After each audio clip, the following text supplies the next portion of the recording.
it is Election Day. If you haven't voted, if somebody in your family hasn't voted, get them out to vote. As long as they've done their homework. Don't send a moron in there. I don't know. I don't really pay. No, don't. You know what? You shouldn't vote.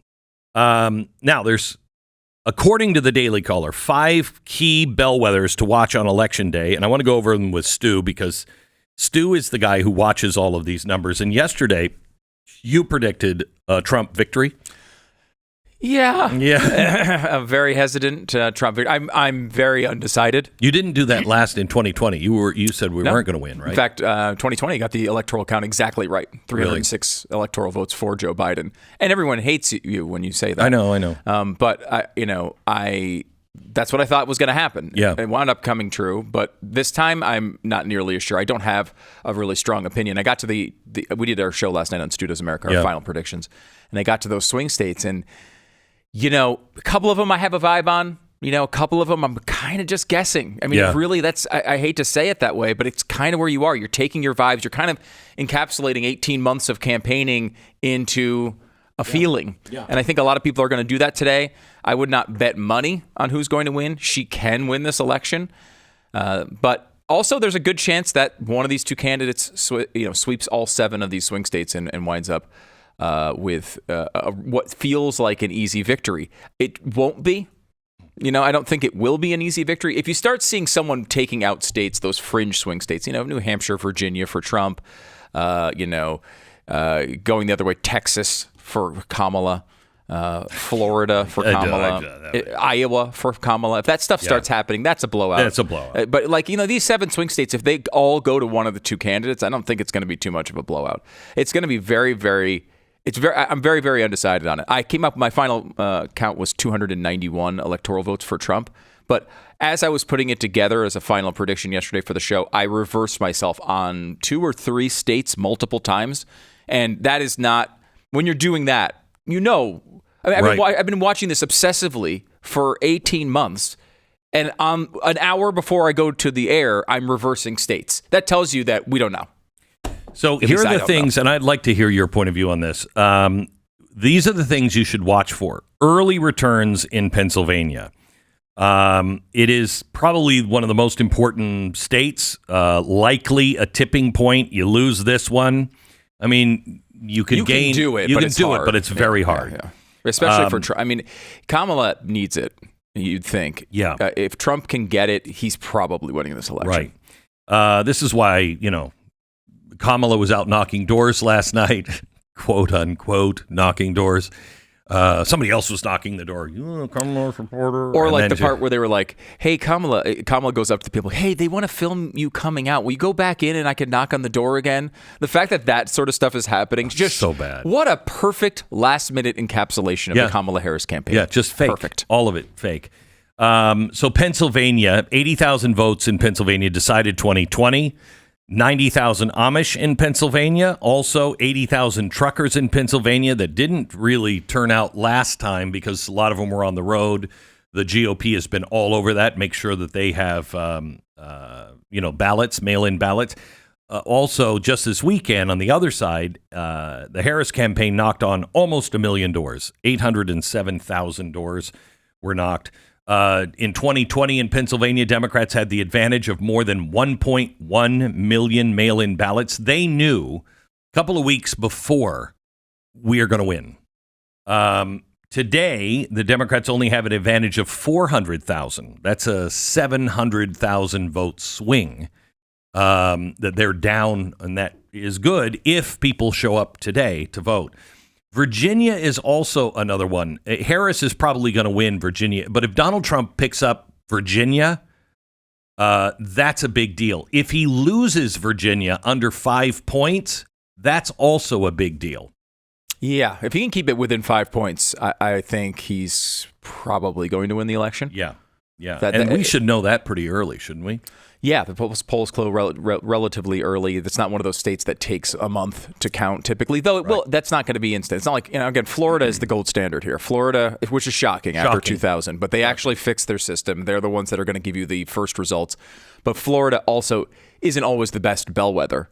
we've seen this before where, in 2022, it was a big situation, if you remember correctly, because DeSantis won by so much that everyone was like, oh my gosh, this is a Republican wave election, because they were one of the first results. Right. And it did not wind up panning out in other states. Sometimes Florida's a little bit different. And since they're the first kind of like big state we hear about, it often gives you the wrong impression. I mean, if it goes poorly in Florida for Donald Trump, it will be a bad night. Well, the polling is interesting there, Glenn, because we've kind of thought now that because of what DeSantis has done in Florida, that this is just a bright red state. Look, Rick Scott is up by 3 points in Florida in a lot of these polls. Donald Trump is up by 4 or 5 points in some polls in Florida. I think he's going to win, but it's going to be a heck of a lot closer than DeSantis when he won by, 19? Yeah, and I have to tell you, the other thing that's disturbing is the Cruz campaign called us to get him on the air today. They are concerned about Texas. Yeah. And you should be concerned about Texas. It's close. Is very close. They have spent millions and millions and millions of dollars, and Ted Cruz has done it all on his supporters and himself. They've been outspent like crazy because of Mitch McConnell. And George Soros. McConnell not giving money to Cruz is a factor, but the Democrats are targeting this with hundreds of millions of dollars. So another thing to watch for is the Muslims in Michigan. If they don't show up, or they're voting third party, or they're voting for Trump, which I find that hard to believe, but you've had, the mayor of the biggest Muslim community in Michigan come out and endorse, along with a lot of the imams, endorse Donald Trump. I find it hard to believe. But yeah, if Trump is going to be like, hey, we're going to win this election if we get a lot of the Muslim vote, I think he's, probably that's not the position you want to be in. No, but if he can take them, he'll take 10%. Take it. Yeah, take for sure.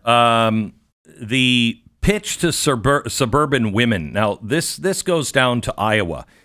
I think if he loses Iowa, it could be a rough night. He's not counted out, but it's not. He's not mathematically eliminated. But if he loses Iowa, there's no way he's winning this election. You don't think so? I don't think so. I mean, that doesn't mean mathematically he's eliminated. It doesn't mean like he can't win. He definitely could theoretically win. But in an environment where he loses the state, which again, this makes no sense to me. Kim Reynolds won the state by 19 points 2 years ago in a bad year for Republicans. I know. We've seen increases all over the place in Republican registration. That's not early. As I mentioned to you off the air, I'm super skeptical of trying to take anything out of early vote, particularly this year. When you're comparing early vote to the COVID year, God only knows what you're getting. I'm not surprised that all the Democrats' early vote numbers are down. They were all terrified. They wouldn't go outdoors at the time this election was taking place. But people are motivated or not. I agree. Right now, and I agree. I don't think I think where the hidden number is in these polls is the lack of motivation for Harris. People will talk a good game. I'm for Harris, and some will go out and vote. Some polls even show her enthusiasm higher than Trump's, which doesn't make any sense to me. But no way. That's even shown in some polls. No way. I mean, look, we all know it's not Kamala enthusiasm. The correct way to look at it is anti-Trump enthusiasm. And that sort of does connect with me. I do see Democrats feeling that way. Not that I feel that way, but I'm saying as far as they do. We hate him. We got it. Yeah, they're really wanting to keep Hitler out of office. Yeah, we got it. They're hypnotized. So I think there is that. When it comes to early vote, though, like the numbers coming up for Republicans, I think can be partially explained by the fact that Trump discouraged early vote in 2020. Yes, and now he's encouraging it. So I'm not surprised to see those numbers come up. And I'm not surprised to see them come down for Democrats because in 2020, there was COVID and they were all afraid to go to restaurants, let alone go out to vote. Yeah. So I'm not at all surprised by that. I'm not saying that means bad things. No, obviously, I predicted Trump to win. But here's what the Republicans are counting on. Mm-hmm. In the polls for people who are planning on voting today, he is up by 16 points. If that would hold, it would be hard for the Democrats to pull this off.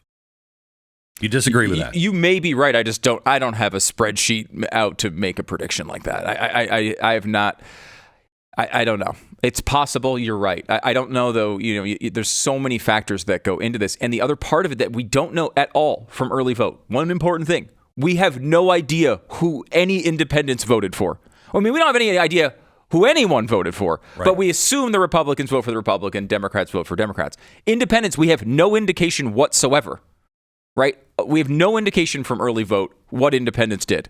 So in an election that is this close, I know, kind of an important nugget of information. But then I go, you're basing it all on numbers and facts and figures. I'm basing mine all on gut. And we've lost the ability to predict the American people long ago.